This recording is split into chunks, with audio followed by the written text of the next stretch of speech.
আমাদের দেশে একটা গজব ছিল, আসমানি গজব কোন, আর সারা বাংলাদেশের মধ্যে সবচাইতে বড় গজব যেটাকে বলা হয় সেটা হলো আওয়ামী লীগ নামক এই গজব।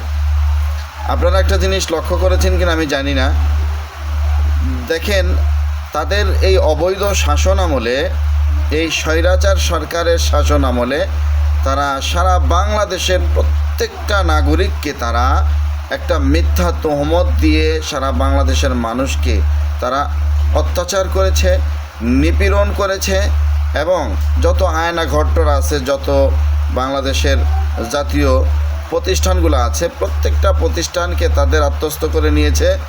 সেই মন্ত্রটা ছিল মানুষের নামে মিথ্যা তহমত, আর সেই মিথ্যা তহমতটার নাম হলো রাজাকার, রাজাকার, রাজাকার।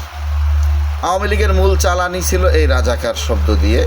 তারা যারা আওয়ামী লীগের বিরুদ্ধে কথা বলতো তারা রাজাকার, যারা দেশের পক্ষে কথা বলতো এরা রাজাকার, যারা মুক্তিযোদ্ধাদের পক্ষে কথা বলতো এরা রাজাকার, যারা শেখ হাসিনার অপকর্মের বিরুদ্ধে কথা বলতো এরা রাজাকার।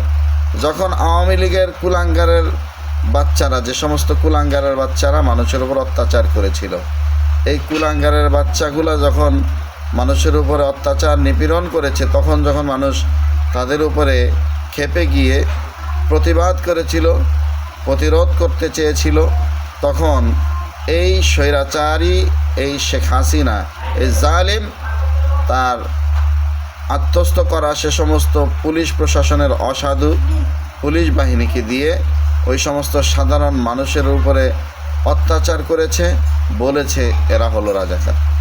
তো যাই হোক, শেষ পর্যন্ত বাংলাদেশ থেকে, বাংলাদেশের সবচেয়ে বড় গজব যেটা, সেটা হলো আওয়ামী লীগ।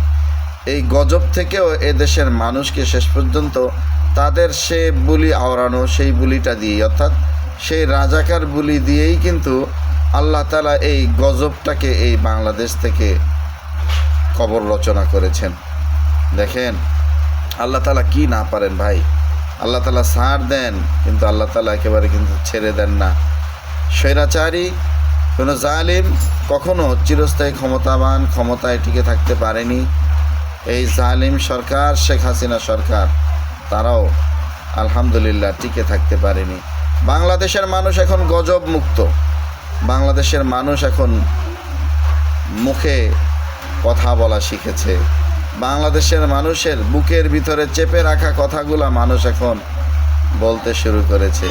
কারণ একটাই, এদেশ থেকে সবচেয়েতে মানুষের উপরে চাপানো যে গজব ছিল আওয়ামী লীগ, সে আওয়ামী লীগের কবর রচনা হয়েছে। ইতিহাস থেকে শিক্ষা নেওয়ার দরকার ছিল এদেরকে, এরা ইতিহাস থেকে শিক্ষা নেয় না। একটা কথা আছে, যারা ইতিহাস থেকে শিক্ষা নেয় না তাদের কপালে এমনই হয়।